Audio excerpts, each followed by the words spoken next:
할렐루야. 오늘도 이렇게 금요일 저녁을 맞아서 또 은혜 받기를 사모하며 또 예배의 자리에 나오신 여러분 한 분 한 분을 주님의 이름으로 환영하고 축복합니다. 오늘도 믿음으로 나온 이 자리가 하나님의 귀한 은혜를 받고 또 말씀의 깨달음이 있는 복되고 귀한 축복의 시간이 되기를 주님의 이름으로 간절히 축원합니다. 우리 몇 분과 인사 나누면 좋겠어요. 오늘 이 밤에도 잘 나오셨습니다. 반갑습니다. 감사합니다. 네, 반가워요. 오늘 우리가 출애굽기 1장에서 1절에서 22절까지를 함께 읽었는데요. 저는 이제 오늘부터 이 금요일마다 출애굽기 말씀을 가지고 여러분과 함께 은혜를 나누려고 합니다. 여러분, 출애굽기는 말 그대로 애굽을 출한다라는 이야기죠. 그러니까 애굽에서 나오는 이야기가 바로 출애굽기의 전체적인 큰 틀이에요. 이스라엘 백성이 애굽 땅에서 종노릇하면서 고통 속에 있다가 하나님의 은혜로 애굽 땅을 나오죠. 구출받았어요. 그리고 하나님의 축복의 땅인 가나안 땅으로 가는 신앙의 여정이 기록된 책이 바로 출애굽기죠. 그래서 가나안으로 인도하시는 하나님의 능력과 역사를 보여주고 있는 말씀이 바로 출애굽기 말씀입니다. 그래서 출애굽기의 구절을 보면 지역별로 세 부분으로 나눌 수가 있는데요. 1장부터 12장까지는 애굽에서 생활하는 이스라엘 백성들의 이야기예요. 그리고 13장부터 18장까지는 광야에서 지내는 이스라엘 백성들의 모습이고, 그 다음에 19장부터 40장까지는 시내산에 머물면서 하나님의 말씀을 받고 지내는 이스라엘 백성들의 이야기가 출애굽기에 나와 있습니다. 그러면서 각 지역별 또는 각 상황 속에서 이스라엘 백성들을 이끄시는 하나님의 능력과 은혜를 증거해 주고 있는 것이 바로 출애굽기의 말씀이죠. 그래서 출애굽기를 통해 배울 수 있는 큰 주제와 핵심의 내용은 뭐냐면, 나를 이끄시는 하나님에 대한 신앙 고백이에요. 하나님이 나를 어떻게 이끌고 계시는가, 그리고 우리를 이끄시는 하나님 앞에 우리는 어떠한 믿음의 반응을 보이며 살아가야 되는가를 배우고 깨달을 수 있는 말씀이 바로 출애굽기라고 생각이 듭니다. 그러면서 저는 이번 시기에 코로나 때문에 우리가 힘들고 어려운 삶을 우리가 살고 있지 않습니까? 이럴 때 살아계신 하나님이 오늘도 우리를 이끌고 있다는 사실을 깨닫고, 그 하나님이 우리를 어떻게 이끄는가를 배우고, 또 그 하나님 앞에 우리가 어떤 믿음의 반응을 보여야 될지를 깨달으면서 오늘도 선하게 이끄시고 축복의 길로 이끄시는 그 하나님을 경험하고, 우리가 힘들고 어려운 상황 속에서도 하나님의 구원의 역사를 이루어갈 수 있는 저와 여러분의 복 있는 삶, 믿음의 귀한 삶이 되시기를 주님의 이름으로 간절히 축원합니다. 그러면서 저는 오늘 1장에 있는 말씀을 통해서 우리에게 주시는 하나님의 귀한 뜻을 함께 나눠보고자 하는데요. 여러분, 사람은 누구나 인생을 살아가면서 잘 될 때가 있고 또 잘 안 될 때가 있죠. 성공할 때가 있고 실패할 때가 있습니다. 기뻐할 때가 있고 슬퍼할 때가 다 있죠. 사람마다 정도의 차이는 있어도 누구나 이 두 가지를 함께 겪으며 인생을 살아가게 됩니다. 즉, 번영을 누릴 때가 있고 고통을 누릴 때가 있는 게 어찌 보면 우리의 인생의 모습이죠.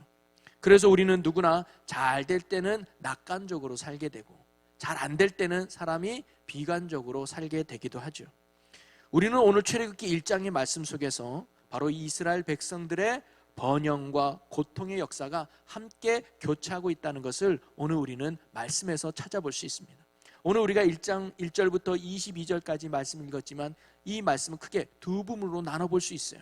1절부터 7절까지는 이스라엘 백성들의 번영의 역사에 대한 이야기입니다. 이스라엘 백성이 얼마나 번성하게 되었는가에 대한 짧은 기록이고, 8절부터 마지막 22절까지는 번영을 누렸던 이스라엘 백성들이 다시금 애굽 땅에서 고통과 학대와 아픔을 당하는 그런 고통의 역사가 기록되어 있는 것이 후반부 출애굽기 1장의 말씀이죠. 그러나 우리는 여기서 단순히 이스라엘 백성이 누렸던 번영과 또 그들이 겪었던 고통의 상황들만 바라보는 것이 아니라, 이스라엘 백성들의 무대 뒤에서 하나님의 섭리와 주권을 이해하는 것이 참으로 더 중요하다는 것이죠. 그들이 어떤 번영을 누렸느냐도 중요하지만, 그들이 어떤 고통을 겪고 있는가도 중요하지만, 더 중요한 건 뭐냐면 이스라엘 백성의 번영 뒤에서, 이스라엘 백성의 고통 뒤에서 역사하시고 움직이신 하나님의 섭리와 뜻을 발견하는 것이 더 중요하다는 말씀입니다. 즉, 이스라엘의 번영과 고통도 바로 하나님의 주권 안에 있다고 하는 것이죠. 그렇다면 하나님은 왜 이스라엘 백성에게 한때는 번영을 허락하시다가 또 한때는 고통으로 몰아가실 때가 있었을까? 우리는 이러한 역사 속에 담겨진 하나님의 숨은 뜻을 함께 발견하고 이해하는 것이 참으로 중요하다는 것이죠. 왜냐하면 우리의 인생에서 겪는 번영과 고통 속에서도 동일한 하나님의 뜻이 숨겨져 있기 때문입니다. 이스라엘 백성을 이끄셨던 그 하나님은 지금도 저와 여러분을 이끌고 계시는 하나님이시기 때문이죠. 이스라엘 백성들에게 번영을 주신 하나님은 오늘도 우리에게 번영을 주시고, 이스라엘 백성을 고통 속으로 이끌었던 하나님이 오늘 우리도 고통 속으로 이끌 수 있다는 거예요. 자, 그렇다면 번영을 주시는 하나님, 고통으로 이끄시는 하나님은 왜 그렇게 하실까? 어떤 숨은 뜻이 그 역사 속에 있는가를 오늘 우리가 한번 살펴보려고 하는데요, 오늘은 첫째 시간으로 번영 속에 담겨져 있는 하나님의 숨은 뜻을 우리가 한번 생각해 보려고 합니다. 그리고 다음 주에는 그러면 이런 고통 속에 담겨져 있는 하나님의 숨은 뜻은 무엇인가를 우리가 이번 주와 다음 주를 연결해서 1장 말씀을 한번 살펴보려고 합니다.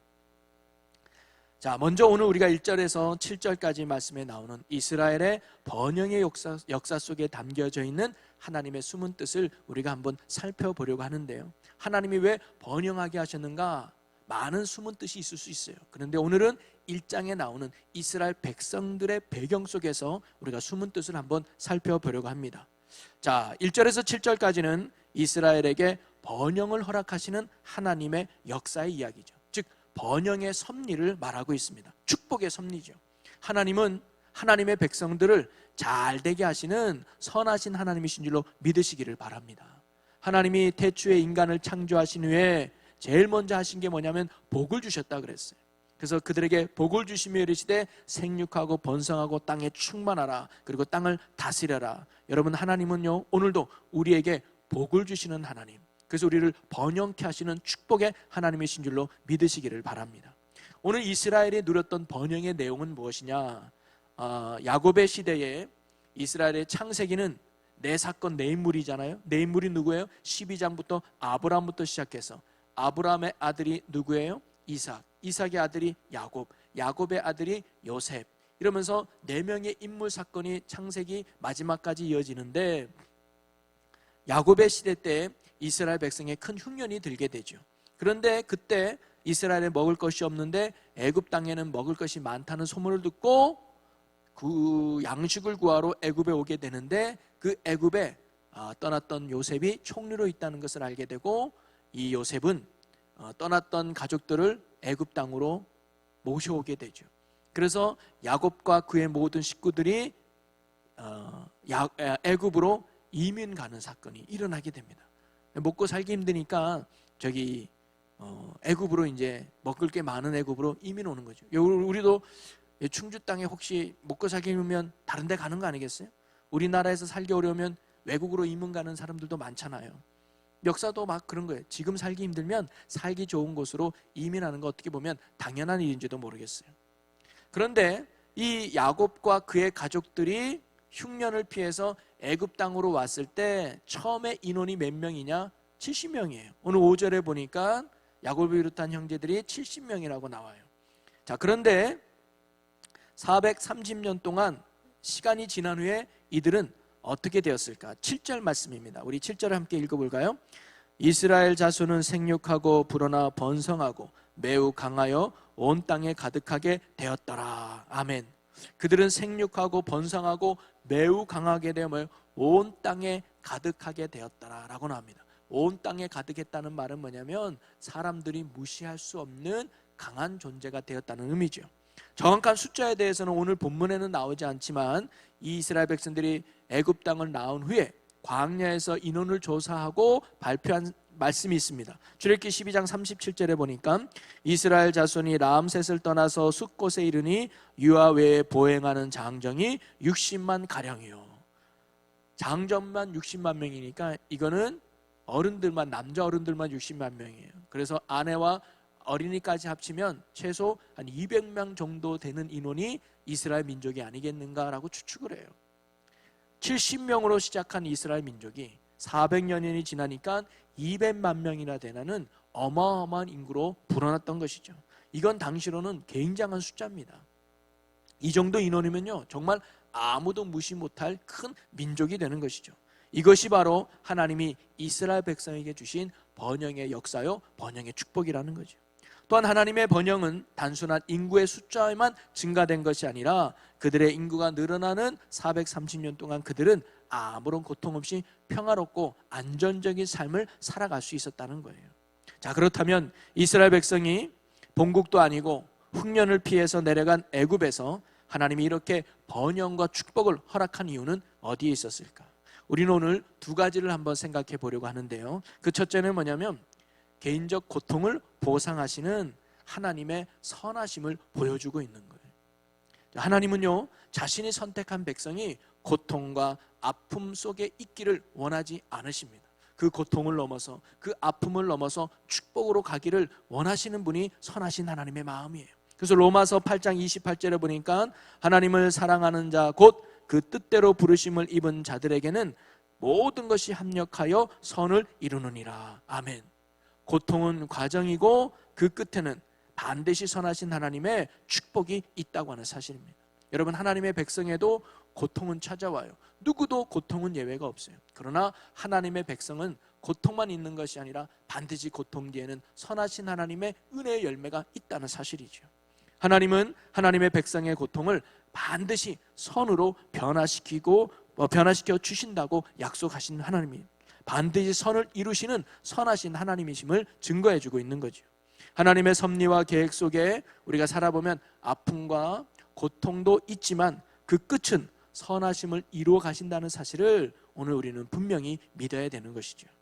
창세기의 마지막 무대에서 보면 아까 얘기했지만 아브라함과 이삭과 야곱의 시대를 겪으면서 이 하나님의 백성의 일가는 평탄하지만은 않았어요.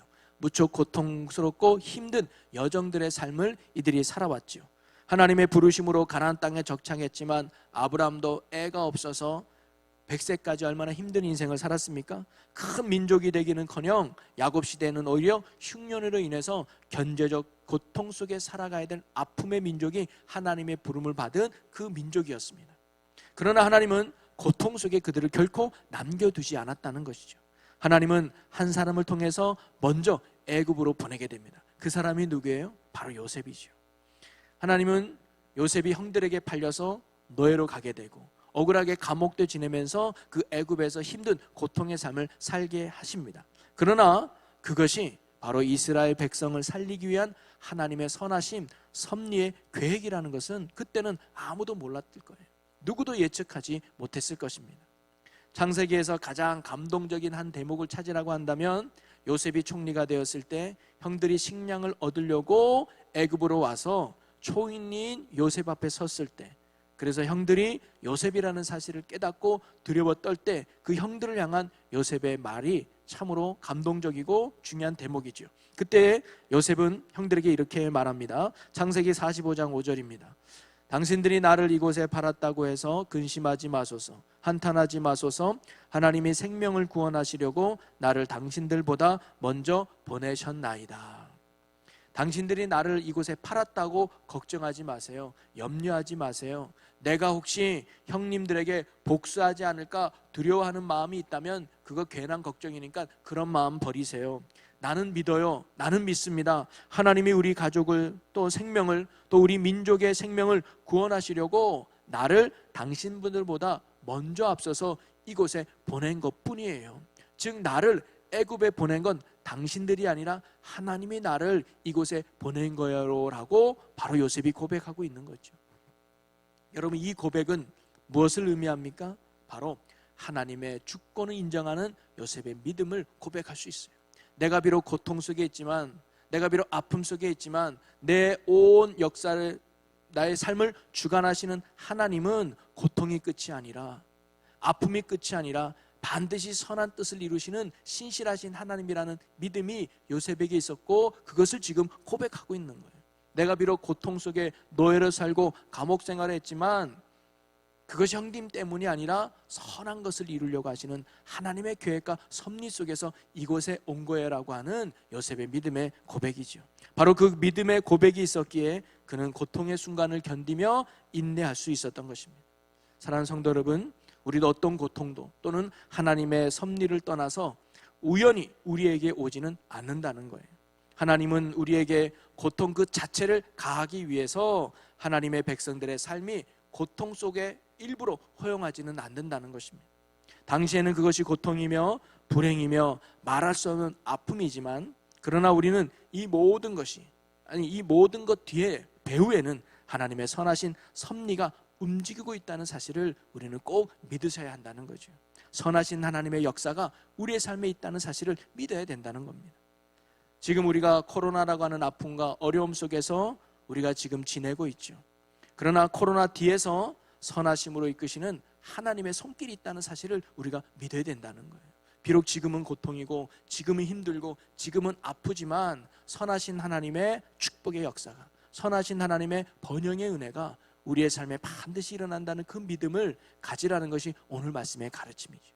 바로 이스라엘 백성들에게 약속하신 그 하나님의 복음의 역사가 아브라함 때, 이삭 때, 야곱 때는 이루어지지 않았다 할지라도 인내하며 고통을 견디니 하나님의 때에 번영의 축복을 통해서 70년밖에 되지 않았던 이스라엘 백성이 200만 명이라는 엄청난 축복의 열매를 거둘 수 있었다는 것이죠. 고통은 변하여 반드시 하나님의 선하심을 이룬다는 것을 여러분 꼭 기억하시기를 바랍니다. 마침내 요셉에게도 그런 고통이 끝나고 하나님의 선하심을 맛보는 날이 온 거 아닙니까? 요셉의 감동적인 고백을 다시 한번 보면 우리 5절부터, 창세기 45장 5절부터 8절을 저와 여러분이 한 절씩 교독해 보겠습니다. 당신들이 나를 이곳에 팔았다고 해서 근심하지 마소서, 한탄하지 마소서. 하나님이 생명을 구원하시려고 나를 당신들보다 먼저 보내셨나이다.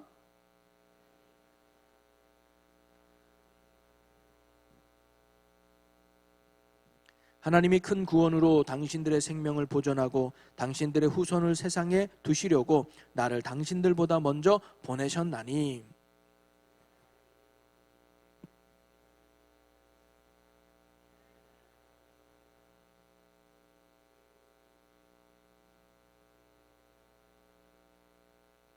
아멘. 비록 고통의 삶이 있었지만, 아픔의 삶이 있었지만 하나님은 그게 끝이 아니라 반드시 그 뒤에 선하심으로 이루시는 하나님을 요셉이 고백하고 있는 거죠. 선하신 하나님의 주권에 대한 올바른 믿음을 바로 요셉이 하고 있는 겁니다. 여러분, 믿음으로 사는 사람들에겐 우연이란 없는 줄로 믿습니다. 모든 것이 하나님의 섭리와 주권 안에 있다는 사실을 우리는 인정해야 된다는 거죠. 우리가 비록 지금 이해할 수 없는 고통과 아픔 속에 있다고 해도 그것이 결코 끝이 아니라 합력하여 선을 이루시는 선하신 하나님께서 반드시 우리의 삶에 역사하셔서 선하게 이루시고 아름답게 이루시고 풍성하게 만들어주시는 번영의 축복을 하나님이 우리의 삶에 이루어 주실 줄로 믿으시기를 바랍니다. 고통의 순간에 있다고 해도 그 배후에는 하나님의 선한 의지가 움직이고 있다는 사실을 우리가 꼭 믿어야 된다는 겁니다. 그리고 하나님은 이런 고통에서 반드시 보상하시고 축복하신다는 말씀이죠. 그러니 지금 합력하여 선을 이루시는 그 하나님을 끝까지 신뢰하며 살아갈 수 있는 저와 여러분이 되기를 주님의 이름으로 간절히 축원합니다.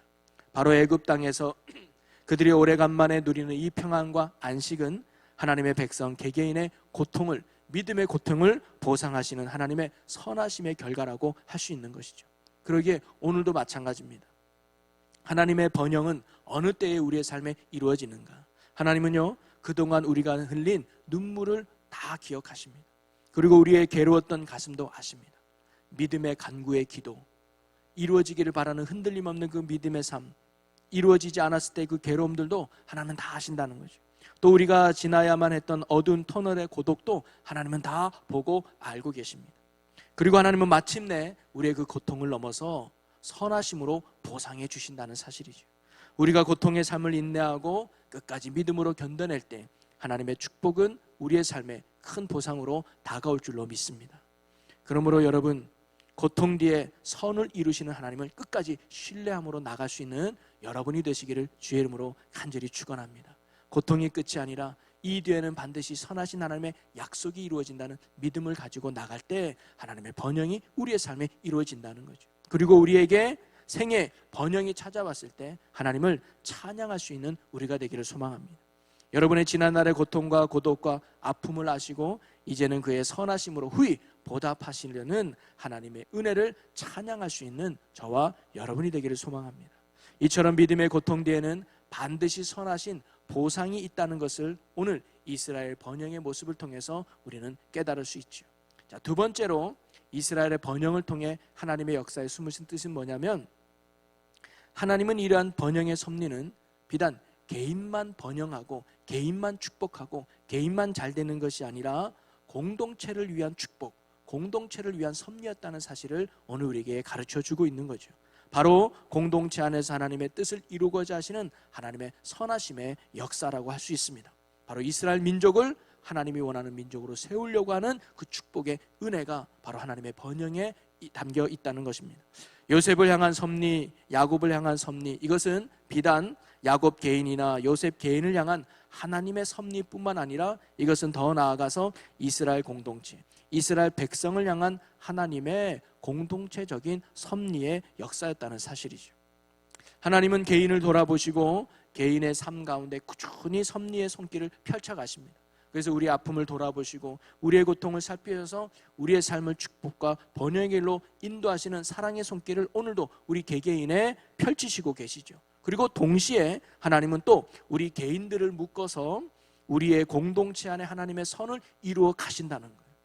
여러분이 포함되어 있는 가정을 하나님이 선하게 이루어 가실 것이고, 우리가 몸담고 있는 이 제일교회를 하나님이 뭐예요? 번영과 축복으로 이끌어 가시고, 우리가 살아가고 있는 이 대한민국 이 땅을 하나님이 뭐예요? 축복의 성으로 이끌어 가고 있다는 것이죠. 그것이 모든 것이 하나님의 섭리 안에 있다는 겁니다. 그리고 이스라엘 백성을 향한 하나님의 공동체적인 섭리는 구체적으로 무엇이냐? 그것은 바로 보잘것없는 이스라엘 민족을 강한 민족으로 키워서 역사의 무대 위에 우뚝 세우시는 것이 하나님이 공동체를 향한 섭리였고 뜻이었다는 거예요. 70년밖에 안 되는 보잘것없는 민족을 하나님이 큰 민족 만들어서 이 세상 가운데 우뚝 세워서 하나님의 선하시고 기뻐하시고 온전한 뜻을 이루기 위한 축복의 도구로 사용하시려는 것이 바로 이스라엘 백성의 번영을 위한 하나님의 뜻이고 구체적인 내용이라는 겁니다. 바로 번영의 때는 개인의 번영을 넘어서 민족의 번영으로 이끄시는 하나님의 축복의 가정을 우리가 볼 수가 있죠. 그리고 이스라엘의 공동체 번영을 이루시는 하나님의 구체적인 섭리를 한번 우리가 말씀 속에서 찾아보면, 하나님께서 이스라엘 백성을 어떻게 큰 민족으로 만들어 가셨는가 라는 과정을 우리가 보면, 이스라엘 백성이 70명이 애굽 땅으로 올 때 그들이 제일 먼저 머물었던 곳이 어디냐? 고센 땅입니다. 바로는 이스라엘 백성들에게 고센 땅에 머물라고 이야기를 하죠. 고센 땅은 당시 애굽 땅에서도 아주 좋은 땅 중에 하나였습니다.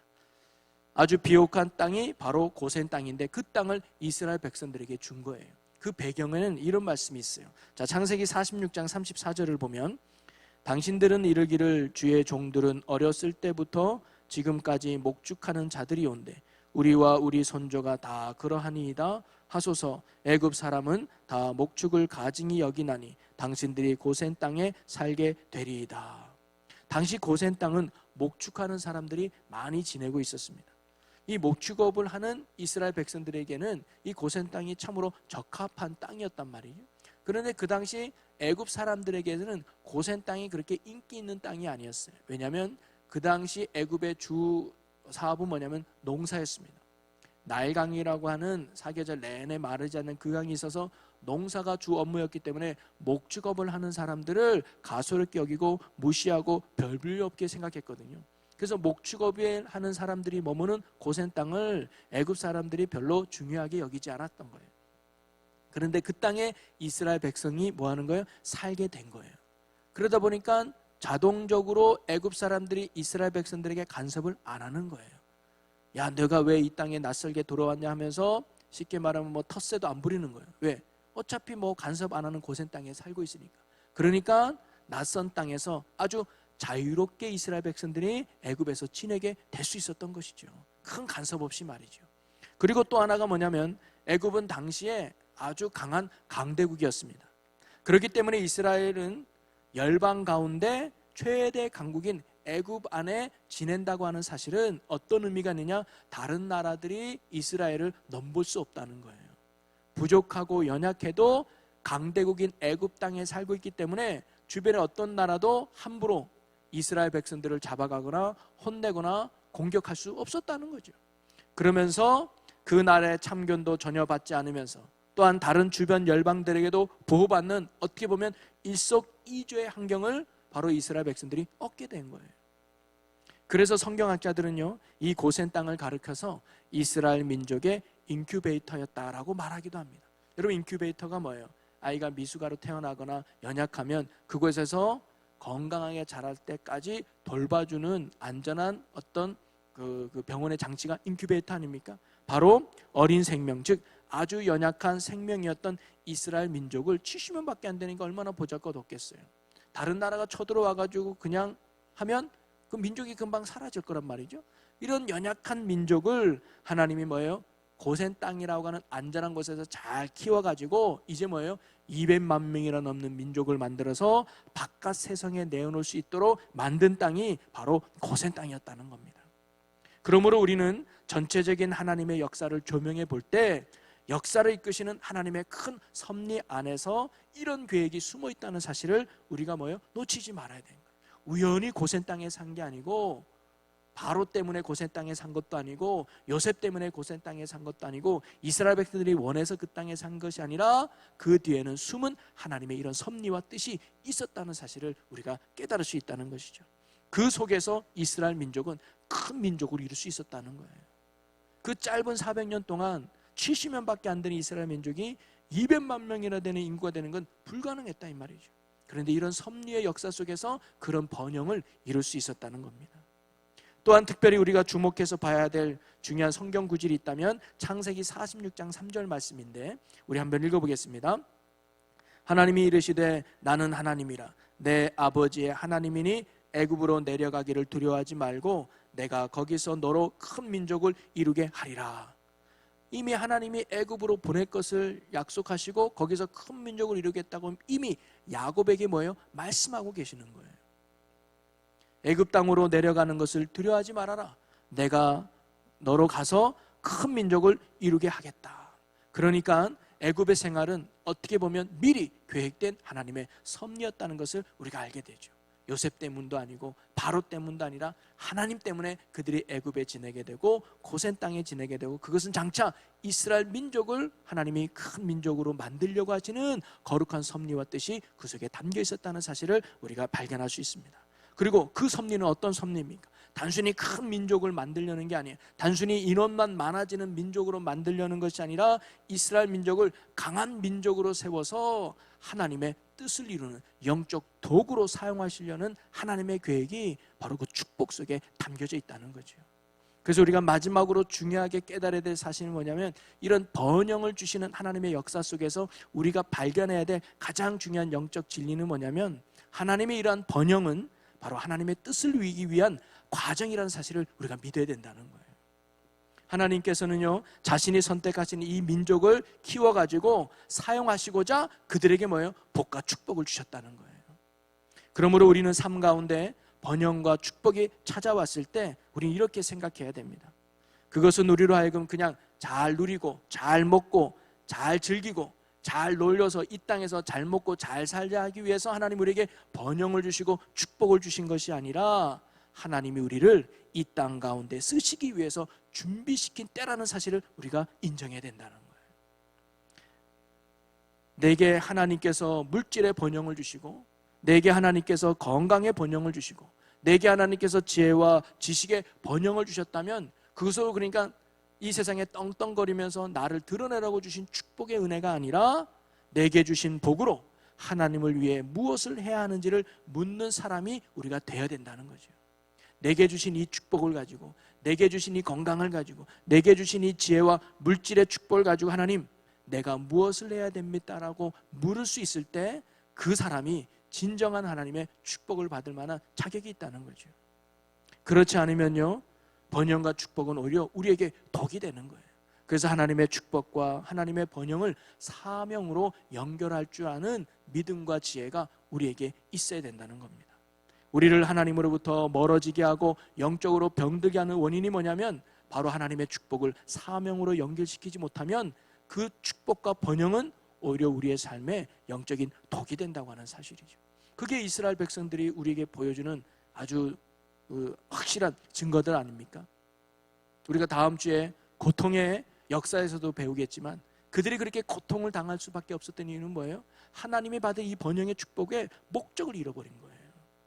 하나님이 이렇게 큰 민족을 만들려고 하는 목적이 어디에 있었느냐? 그냥 애굽 땅에서 잘 먹고 잘 살고 하기 위해서 하나님이 큰 민족을 이룬 게 아니었는데 그들은 그 목적을 잃어버렸다는 거죠. 그러면서 하나님은 그것을 깨닫게 하시려고 그들에게 고통이라고 하는 역사를 허락하셨던 거죠. 사랑하는 성도 여러분, 오늘 우리는 이스라엘의 번영의 역사 속에 담겨져 있는 하나님의 숨은 뜻을 우리가 한번 나누어 보았습니다. 여러분, 우리가 믿는 하나님은 축복의 하나님이에요. 복 주시는 하나님이시고 우리를 번영케 하시는 은혜 하나님이신 줄로 믿으시기를 바랍니다. 우리를 고통 속에 있으면 그냥 두시고 계시는 분이 아니라 선하신 뜻이 이루시는 분이 바로 하나님이라는 거예요. 그러니까 여러분, 어떤 고통에 있든 아픔에 있든 선한 결과를 주시는 선하신 하나님을 붙드시고 그 자리에서 끝까지 믿음으로 인내할 수 있는 저와 여러분이 되시기를 주님의 이름으로 간절히 축원합니다. 그래서 저와 여러분이 번영의 축복과 잘 되는 은혜의 성도가 되기를 주의 이름으로 간절히 축원드립니다. 그런데 내 개인의 축복은 나로 머무는 것이 아니라 나를 통해 여러분 가정이 번영되고 또 가정의 번영이 또 교회의 부흥을 이루내고 교회의 부흥이 바로 이 나라의 부흥을 이루는 축복의 가정으로 하나님이 이끄신다는 거죠. 그리고 이런 축복은 단순히 내가 이 땅에서 잘 먹고 잘 사는 것이 아니라 하나님의 사명으로 연결되어야 된다는 거예요. 그게 뭐예요? 하나님이 보기에 근원임을 선포하는 거죠. 하나님 안에 진정한 구원이 있고 하나님 안에 진정한 생명이 있고 하나님만이 진정한 왕이심을 우리가 이 번영의 역사를 통해서 세상 사람들에게 보여줘야 될 사명이 오늘 우리에게 있다는 거죠. 여러분, 제일교회가 그래도 이 충주 지역에서 큰 교회로 세워진 건 하나님의 번영의 은혜인 줄로 믿으시기를 바랍니다. 그럼 하나님이 왜 우리 교회에 이런 축복을 주셨을까요? 사명이 있다는 거죠. 그 사명이 무엇일까요?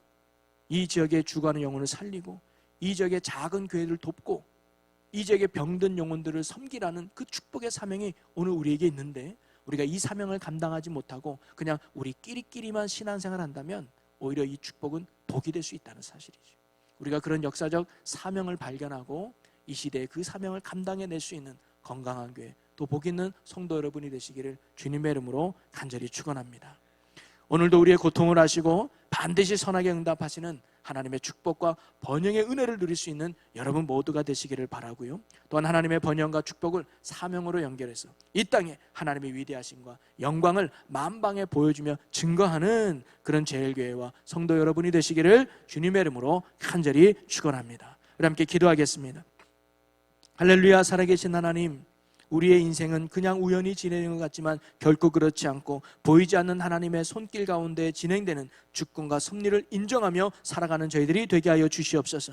고통 뒤에는 보상하시는 하나님의 선하심이 있음을 믿고 날마다 어떤 어려움 가운데서도 주님 바라보며 살게 하시고 개인의 번영을 넘어 교회의 번영과 나라의 번영을 이루시는 하나님을 온전히 의지하며 살아가는 저희들이 되게 하여 주시옵소서. 그리고 하나님이 주시는 이 번영 속에는 하나님의 뜻을 이루는 온전한 도구로 쓰임받는 성도와 교회 그리고 이 나라가 되게 하여 주시옵소서. 감사와 영광을 주께 돌리며 예수님의 이름으로 기도하옵나이다. 아멘. 은혜 아니면 살아갈 나의 모든 것 다 주께 맡깁니다. 나의 모든 것 다 주께 맡기니 참된 평안과 위로 내게 주신 주님, 참된 평안과 위로 내게 주신 주 아멘. 오직 예수뿐이네, 오직 예수뿐이네 오직 예수뿐이네.